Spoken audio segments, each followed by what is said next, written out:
বরনবী রহমতুল্লাহ আলাইহির বিভিন্ন দ্বীনি কার্যক্রমের হাল ধারণকারী, তার প্রধান উত্তরসূরি, তার সুযোগ্য সাহেবজাদা হযরত মাওলানা খলিলুর রহমান হামিদি রাহিমাহুল্লাহ তাআলা, তিনি আমাদের মাঝ থেকে বিদায় নিয়ে গেছেন, ইন্তেকাল করেছেন।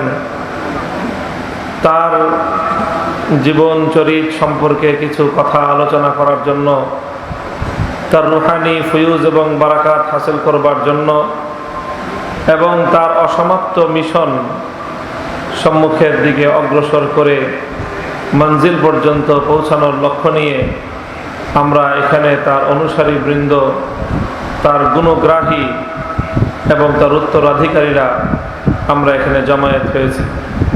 আল্লাহ পাক রব্বুল আলামিন এই মরহুম দুই শায়েখ, হযরত শায়েখ বরনবী লুৎফুর রহমান রহমতুল্লাহ আলাইহি কুতুবে আলম এবং হযরত শায়েখ খলিলুর রহমান হামিদি শায়েখ বরনবী রহমতুল্লাহ আলাইহি, এই দুই বুজুর্গের রুহানি ফয়ুজ আল্লাহ পাক আমাদেরকে দান করেন।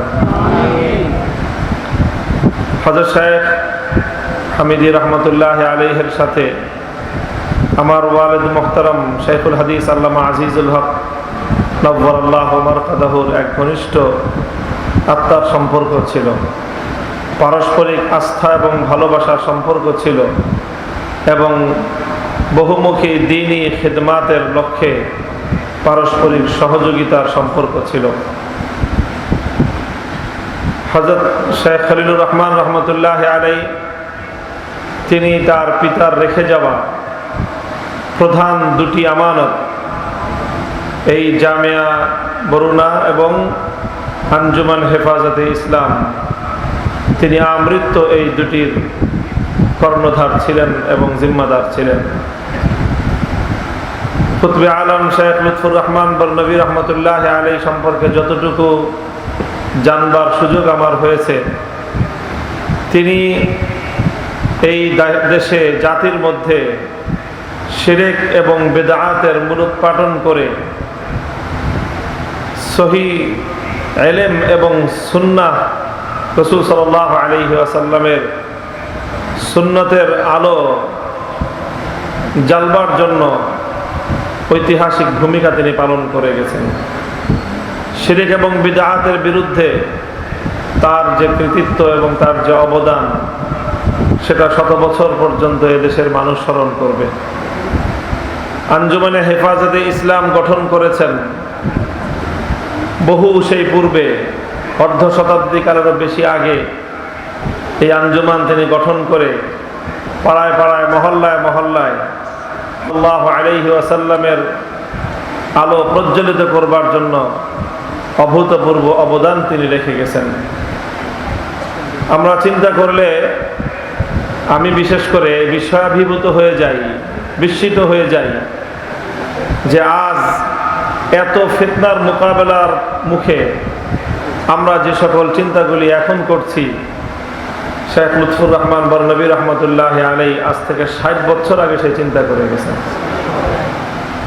এখন আমরা হেফাজতে ইসলামের নামে সারা দেশ আমরা জাগ্রত করার চেষ্টা করছি, সারা দেশের সমস্ত বাতিল শক্তির মোকাবেলা করবার জন্য হেফাজতে ইসলামের নাম নিয়ে আমরা মাঠে নেমেছি।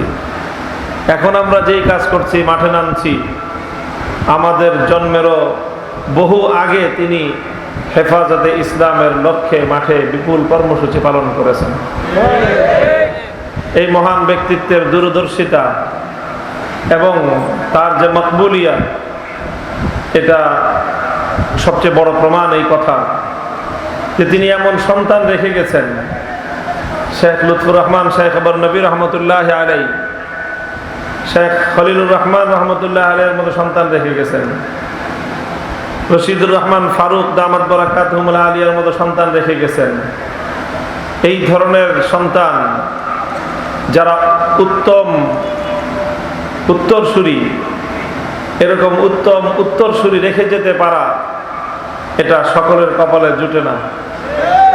আল্লাহ পাক রব্বুল আলামিন বরুণাকে কবুল করেছেন, বরুণার এই সিলসিলাকে আল্লাহ পাক কবুল করেছেন, এটা হলো তার প্রমাণ। আজকে বাংলাদেশে যে সকল ওলামায়ে কেরাম, যে সকল বুজুর্গানে দিন এবং মিল্লাতের বহুমুখী খিদমত আঞ্জাম দিয়ে যাচ্ছেন, শেখ খলিলুর রহমান ছিলেন তাদের অন্যতম পুরোধা ব্যক্তিত্ব। বর্তমানে শেখ রশিদুর রহমান ফারুক দামাত বারাকাতুহুল আলিয়া ব্যাপকভাবে গ্রহণযোগ্য, সকল মহলে সমাদৃত, সকলের কাছে মকবুলে আম ও খাস।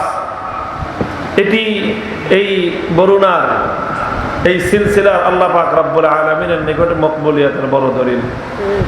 আমরা দোয়া করি আল্লাহ পাক রব্বুল আলামিন এই সিলসিলার মধ্যে, এই খানদানের মধ্যে আরো বেশি বরকত নসিব করেন। বর্তমানে শাইখের ইন্তেকালের পরে ওনার সাহেবজাদারা মাওলানা বদরুল আলম সাহেব হামিদি, আরেক ভাইয়ের নাম যেন কি, নূরে আলম হামিদি ভাই, ওনাদেরকে আল্লাহ পাক রব্বুল আলামিন ওনাদের বাপ দাদাদের এই আদর্শকে, এই আমানতগুলোকে যথাযথভাবে দায়িত্ব পালনের মাধ্যমে সংরক্ষণ করা তৌফিক আল্লাহ পাক দান করেন। আমাদের বড়রা চলে যাচ্ছেন, এটা আমাদের জন্য বেদনার কারণ, এটা আমাদের জন্য দুঃখ এবং কষ্টের কারণ। তবে ইনশাআল্লাহ হতাশার কোনো কারণ নেই। দুঃখ আছে হৃদয় জুড়ে, বেদনা আছে, আমাদের কষ্ট আছে, কিন্তু ইনশাআল্লাহ আমরা হতাশ নই, হতবিহ্বল নই।